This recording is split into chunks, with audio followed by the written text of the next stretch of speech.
Good afternoon, everyone. Today's going to be a much more subdued stream. I'm just going to be reading from a book that the manager gave me. Yeah, let's just get that open. Here we go.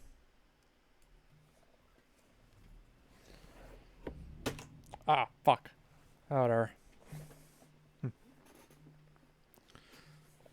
Let's just get a book.jpg going. Just fucking book. Open PNG.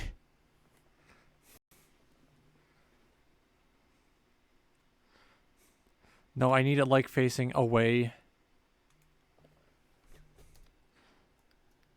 Facing away. Here we go.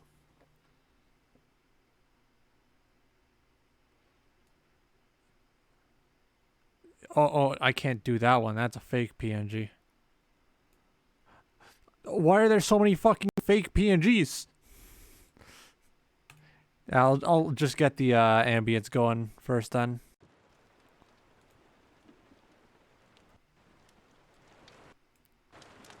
There we go.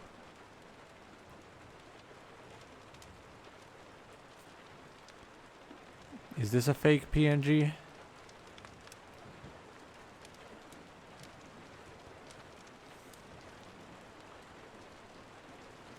Thank you, YJune16114 for attempting to spam the chat. Nice to know someone's there.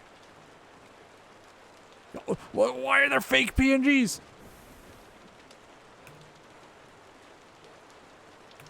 Transparent?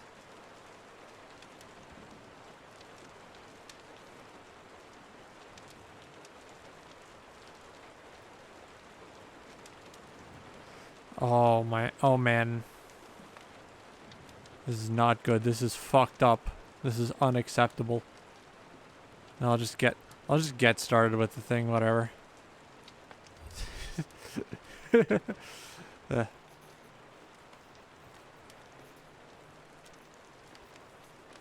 Alright, fucking. Something that like bothers me is that have to read through an entire like foreword before you get to the actual text.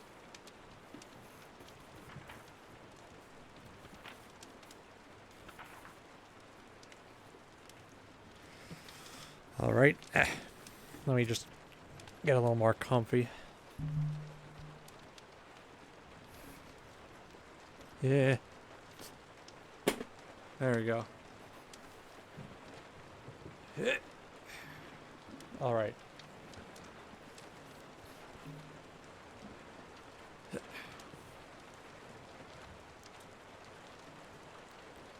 The first story that we will be reading from the book is The Beast in the Cave.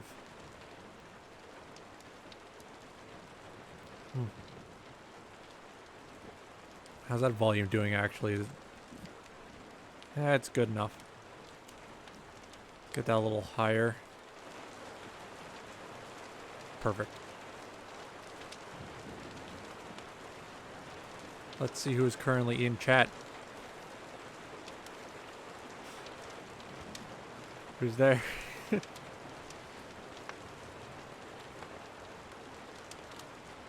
All right.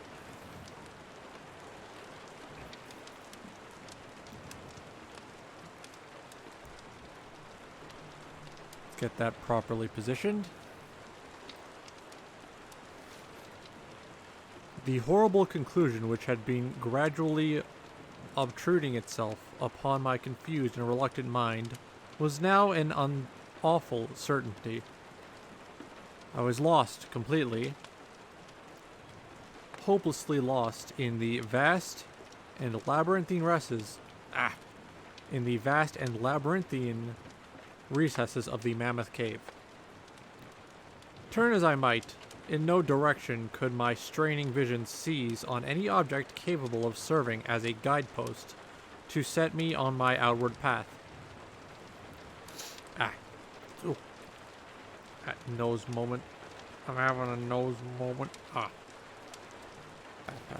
Where? Right there.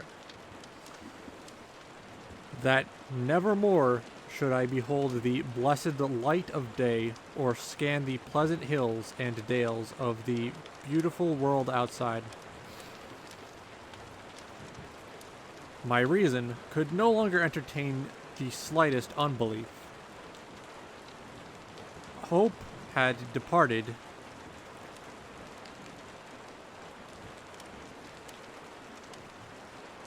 Yet, indoctrinated as I was by a life of philosophical study, I derived no small pleasure of satisfaction from my unimpassioned demeanor. For although I had frequently read of the wild frenzies into which were thrown the victims of similar situations. I experienced none of these, but stood quiet as soon as I clearly realized the loss of my bearings.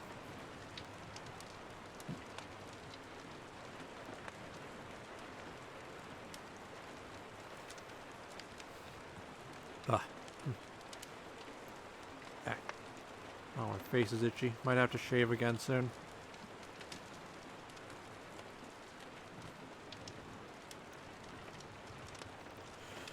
Nor did the thought that I had probably wandered beyond the utmost limits of an ordinary search cause me to abandon my composure even for a moment. If I must die, I reflected, then was this terrible yet majestic cavern as welcome a sepulchre as that which any churchyard might afford. A conception which carried with it more of tranquility than of despair. Starving would prove my ultimate fate. Of this I was certain. Some, I knew, had gone mad under the circumstances such as these, but I felt that this end would not be mine. My disaster was the result of no fault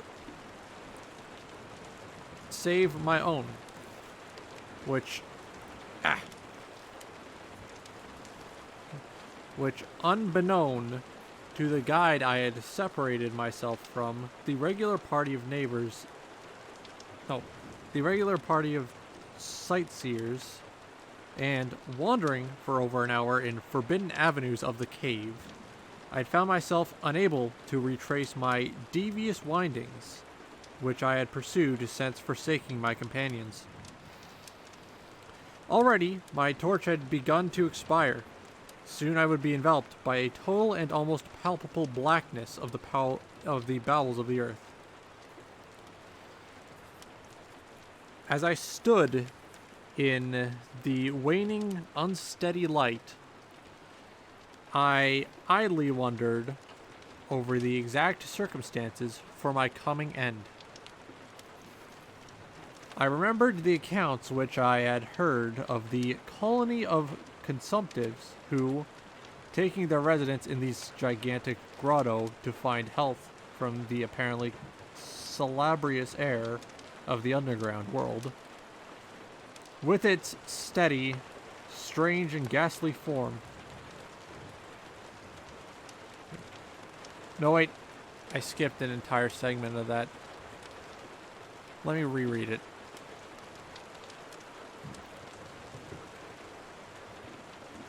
I remembered the accounts which I had heard of the colony of consumptives, who, taking their residence in this gigantic grotto to find health from the apparently salubrious air of the underground world, with its steady, uniform temperature, pure air, and peaceful quiet, I had found instead death in strange and ghastly form. I had seen the sad remains of their ill-made cottages as I passed them by with the party, and had wondered what unnatural influence a long sojourn in this immense and silent cave would exert upon one as healthy and vigorous as I. Grimly, I told myself, my opportunity for settling this point had arrived, provided that want of food should not bring me too speedy a departure from this life.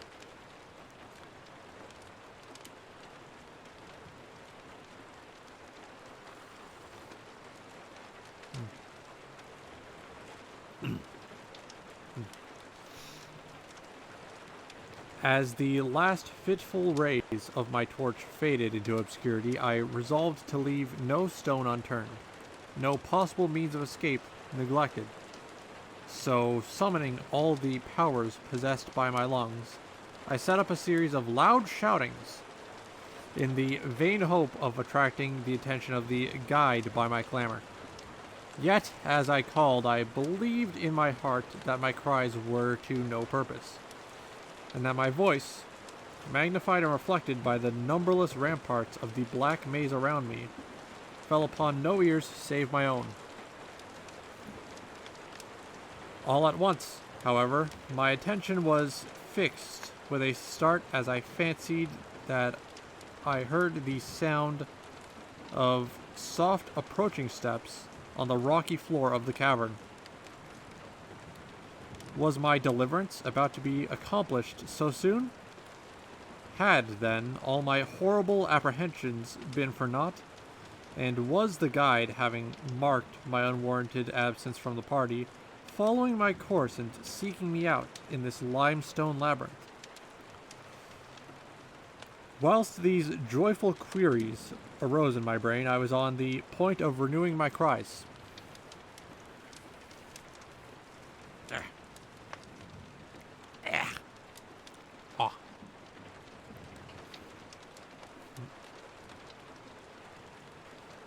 Renewing my cries. In order that my discovery might come sooner. When in an instant my delight was turned to horror as I listened. For my ever acute ear, now sharpened in the even greater degree by the complete silence of the cave, bore to my benumbed understanding the expected and dreadful knowledge that these footfalls were not like those of any normal man. In the unearthly stillness of the subterranean region, the tread of the booted guide would have sounded like a series of sharp and incisive blows. These impacts were soft and stealthy, as of the padded paws of some feline. Besides, at times, when I listened carefully, I seemed to trace the falls of 4 instead of 2 feet.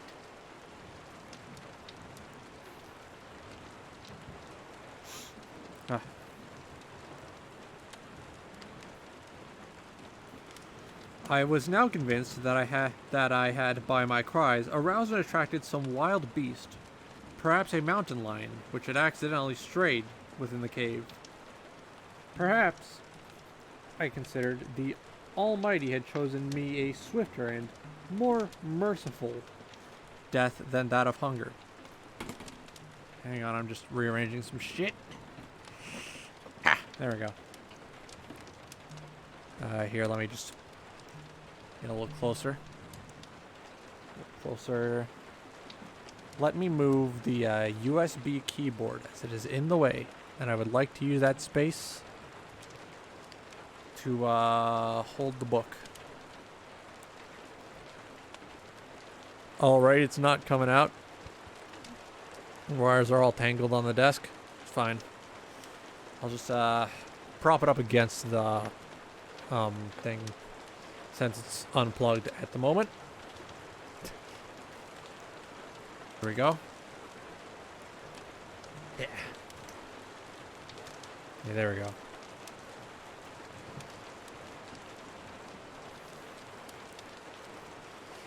Yet the instinct of self-preservation, never wholly dormant, was stirred in my breast, and though escape from the oncoming peril might but spare me for a sterner and more lingering end, I determined nevertheless to part with my life at as high a price as I could command.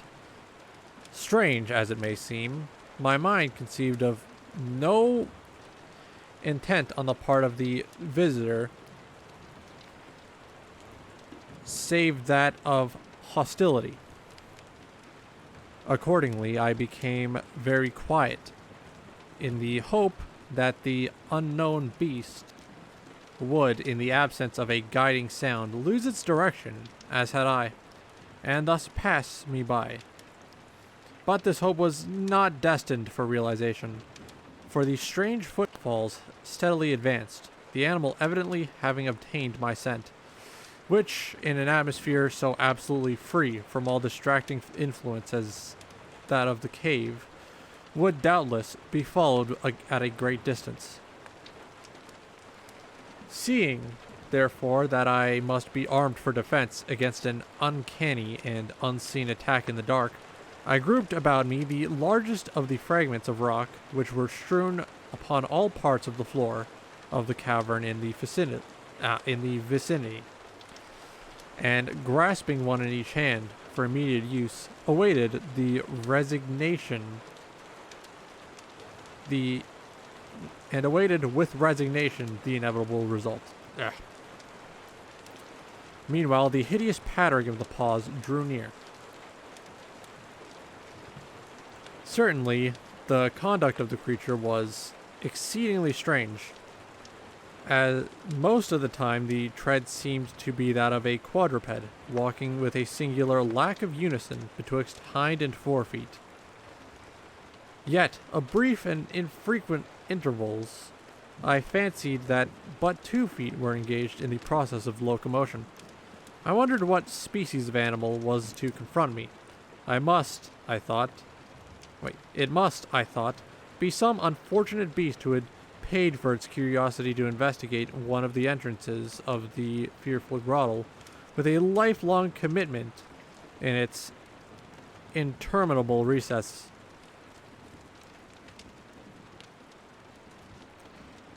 It doubtless obtained as food the eyeless fish, bats, and rats of the cave, as well as some of the ordinary fish that were wafted in at every freshet of Green River, which communicates all in some occult manner with the waters of the cave.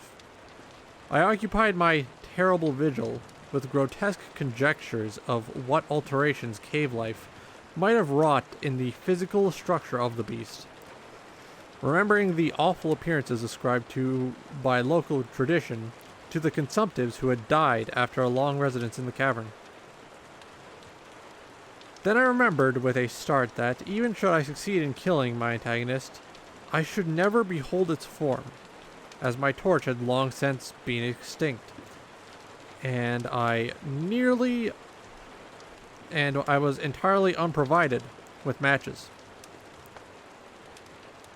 Ah, fuck, my eye hurts. Yeah, lights. Yep. Get that shit out of there. There we go. Oh.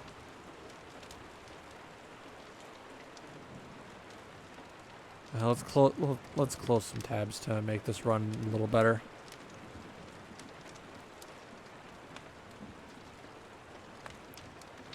Why do I still have Twitter open? No, go away. Perfect.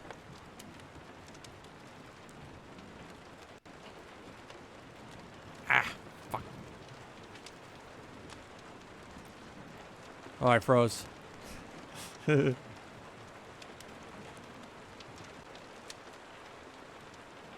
double check the users in chat.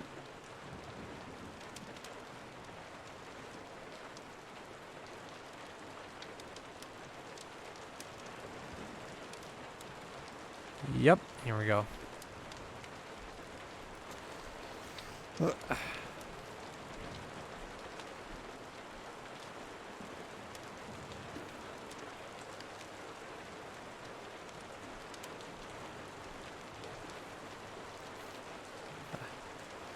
The tension on my brain now became frightful. My disordered fancy conjured up hideous and fearsome shapes from the sinister darkness that surrounded me, and that actually seemed to press upon my body. Nearer the dreadful footfalls approached. It seemed that I must give vent to a piercing scream, yet had I been sufficiently irresolute to attempt such a thing. My voice could scarce have responded. I was petrified, rooted to the spot. I doubted if my right arm would allow me to hurl its missile at the oncoming thing when the crucial moment should arrive. Now with a steady pat, pat of the steps was close at hand. Come on. It's close at hand. Now, very close, I could hear the labored breathing of the animal. And terror-struck I was. I realized that it must have come from a considerable distance and was correspondingly fatigued. Suddenly the spell broke. My right hand, guided by my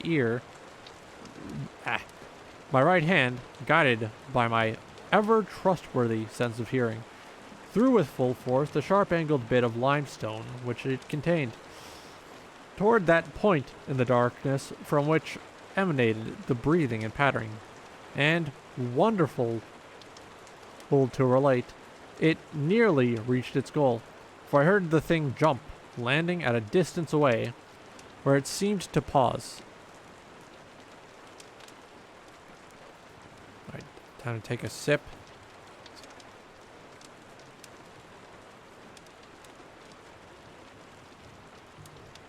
What page are we on? 5. There's 2 more pages of this story, and then we move on to the next one. Let me take this opportunity to just scratch my shoulder. Huh.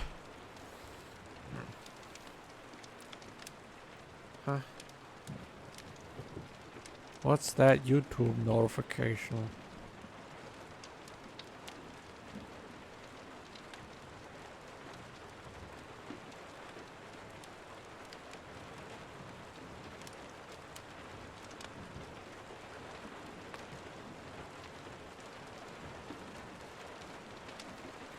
Oh, it's just one of them YouTubers the manager watches. Nice.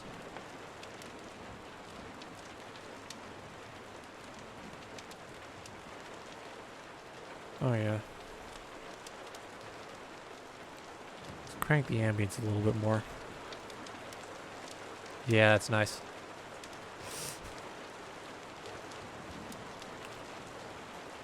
Alright, let's check who's in chat. Let's check who's there.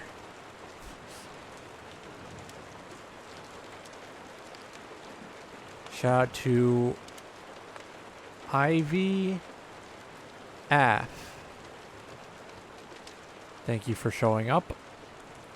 This is a particularly boring stream today, so I appreciate it. Alright, let's get the book back up.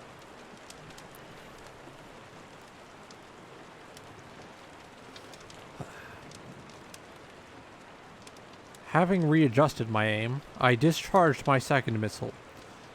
This time most effectively, for with a flood of joy I listened as the creature fell in what sounded like a complete collapse, and evidently remained prone and unmoving. Almost overpowered by the great relief which rushed over me. Ah, fuck. Whoa. You know, if I just keep doing this, if I keep doing this, the arm on the model just keeps. Yeah. Fuck, I need to get back. I need to focus. Fucking big boy gamer brain. Here we go. Ah.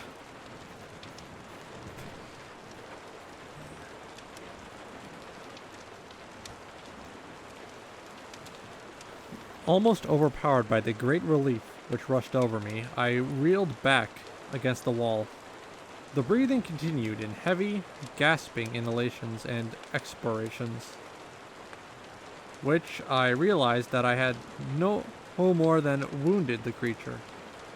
And now all desire to examine the thing ceased. At last, something allied to groundless, superstitious fear entered my brain, and I did not approach the body, nor did I continue to cast stones at it in order to complete the extinction of its life. Instead, I ran at full speed in what was, as nearly as I could estimate in my frenzied condition, the directions from which I had come. Suddenly I heard a sound, or rather, a regular succession of sounds. In another instant, they had resolved themselves into a series of sharp, metallic clicks. This time there was no doubt. It was the guide. And then I shouted, yelled, screamed, even shrieked with joy as I beheld in the vaulted arches above the faint and glimmering effulgence, which I knew to be the reflected light of an approaching torch. I ran to meet the flare, and before I could completely understand what had occurred, I was lying upon the ground at the feet of the guide, embracing his boots and gibbering. Despite my boasted reserve, in a most meaningless and idiotic manner, pouring out my terrible story, and at the same time overwhelming my auditor with protestations of gratitude. Yeah. Just can't get comfortable, man. What the hell? Ah.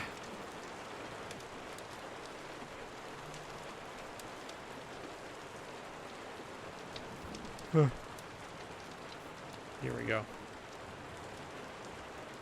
Right, so protestations of gratitude. Right there. At length, I awoke to something like my normal consciousness. The guide had noted my absence upon the arrival of the party at the entrance of the cave, and had, from my own intuitive sense of direction, from his own intuitive sense of direction, proceeded to make a thorough canvass of the by-passages just ahead of where he had last spoken to me, locating my whereabouts after a quest of about 4 hours. By the time he had related this to me, I, emboldened by his torch and his company, began to reflect upon the strange beast which I had wounded but a short distance back in the darkness, and suggested that we ascertain, by the rushlight's aid, what manner of creature was my victim. Accordingly, I retraced my steps, this time with a courage born of companionship, to the scene of my terrible experience. Soon we descried a white object upon the floor, an object whiter even than the gleaming limestone itself. Cautiously advancing, we gave vent to a simultaneous ejaculation of wonderment. For all the unnatural monsters either of us had in our lifetimes beheld, this was in surprising degree. Fuck off, fly, that's mine. Surprising degree the strangest. It appeared to be an anthropoid ape of large proportions, escaped, perhaps, from some itinerant menagerie. His hair was snow white, a thing due, no doubt, to the bleaching action of a long existence within the inky confines of the cave, but was also surprisingly thin, having indeed largely absent save on the head, where it was of such length and abundance that it fell over the shoulders in considerable profusion. The face was turned away from us. The creature lay almost directly upon it. The inclination of the limbs was very singular, explaining, however, the alternation of their use which I had noted before.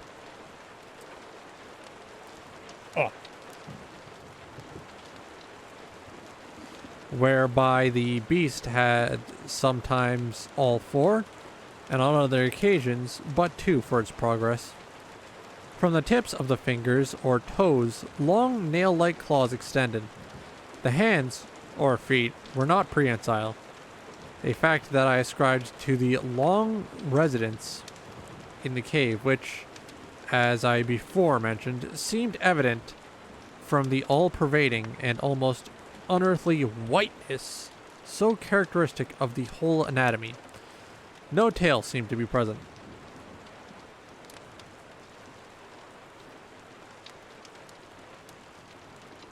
Let me just quickly take a sip.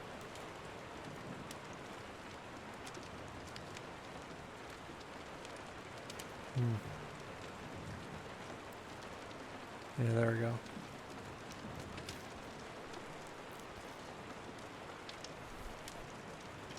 Oh, fuck. The respiration had now grown very feeble, and the guide had drawn his pistol with the evident intent of dispatching the creature, when a sudden sound emitted by the latter caused the weapon to fall unused. The sound was of a nature difficult to describe. It was not like a normal note of any known species of simian, and I wondered if this unnatural quality were not the result of a long-continued and complete silence, broken by the sensations produced in the advent of light. A thing which the